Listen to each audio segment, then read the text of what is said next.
Ottawa, Ontario, Mr. Geoff Mackay.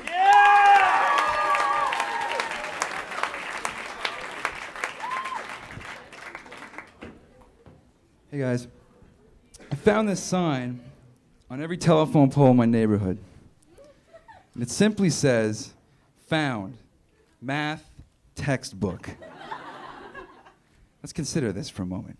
There's a guy out there who finds a textbook on the ground and is like, sweet Maria, a math textbook. Some child is without their fractions. How will they ever figure out the price of a new calculator after taxes?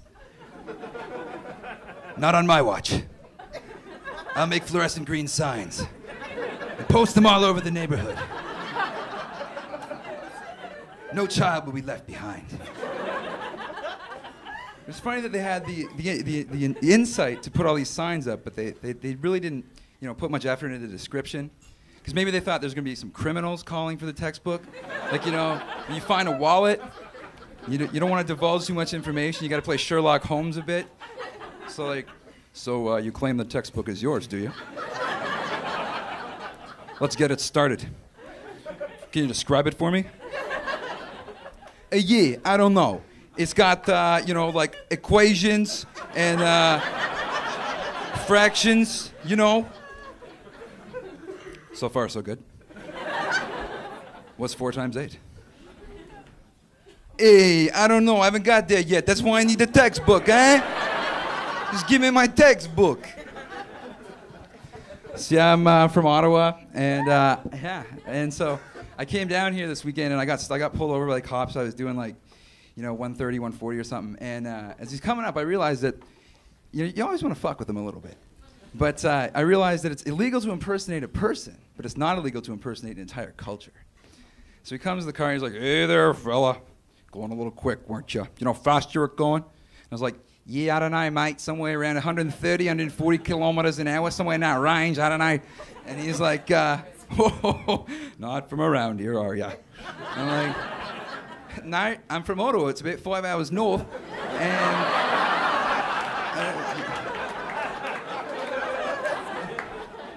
It's like, really? Wait a minute. You're not from Australia? I'm like, no, mate, never been there in my life. I told you, I'm from Ottawa. It's like... So what does the guy do? He roughs me up, throws me against the car just because I talk differently. We can't stand for this. We can't stand for the cops coming down on white, mid-20s, middle-class males with an unexplained Australian affectation. Right? Who's with me? All right. Good. So so I got up today in the hotel. I was trying to make some toast, and the toaster setting was set to the very last one. And why is this even an option?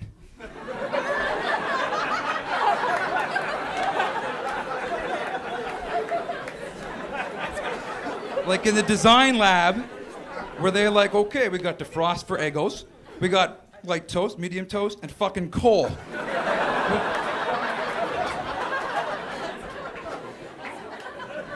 How did this pass CSA? I don't know. There's someone out there who's like, yep, today I want my coal for breakfast, and at the same time I want to simultaneously burn down the house. Hit that button right there, and we're good to go. I think it's just to keep the smoke alarm people in business, really. And that's another device. Has anyone the smoke alarm actually saved them from a fire? Because, that's like the device that cries wolf. Like, that it's intended...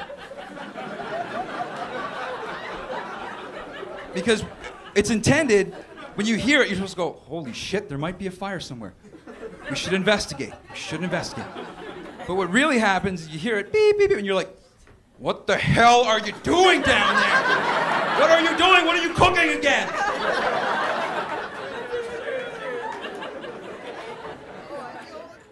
No one ever believes the smoke detector. So, yeah.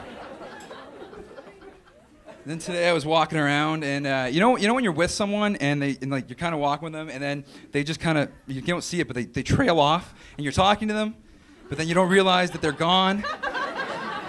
So that happened to me today. There's this little East Indian woman in front of me, and her friend are with her, and the guy just kind of bolts somewhere, and then she just turns to me and she goes, "Where are we going?"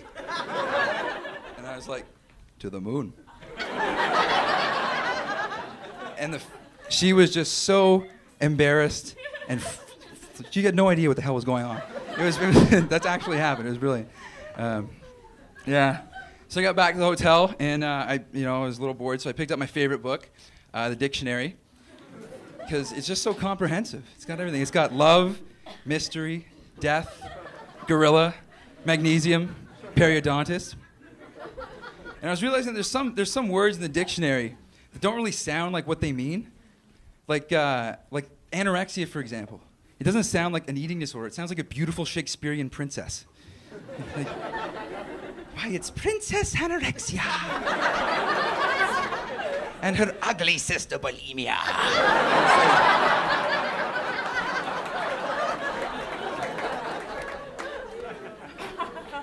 Other words, too, like the word handicap. It doesn't sound like something that impedes someone's physical condition. It sounds like a shitty Canadian Tire product.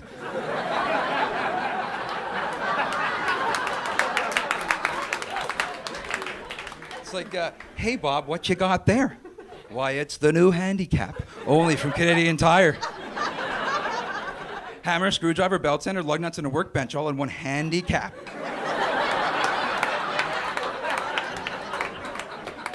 "Gee, Bob, isn't having all those tools in your head a little dangerous?" "Of course not. It's from Mastercraft." "Geez, I wish I had a handicap." "I've seen you play golf. You do." "I'll start with you."